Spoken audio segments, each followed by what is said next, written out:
There comes a moment in every civilization when looking forward is no longer enough. It must first remember where it came from. For years, the world searched for new answers, new movements, new identities, new promises. Yet with every passing year, people discovered something unexpected. The farther they moved from their foundations, the more uncertain they became. Then something changed. Not through revolution, not through conquest, but through recognition. Families began rediscovering traditions they had almost forgotten. Communities rebuilt relationships that politics had nearly destroyed.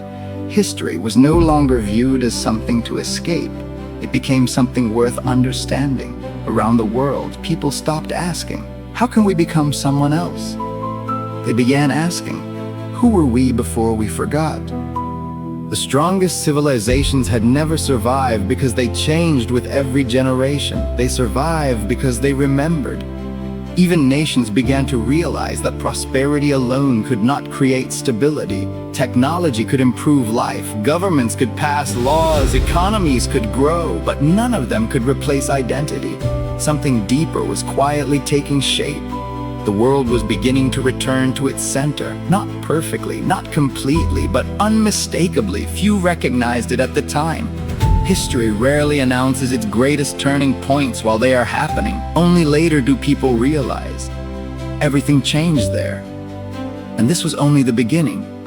Because once people remember who they are, the future can never remain the same. Discover the long return. Because the greatest journey is not discovering a new world.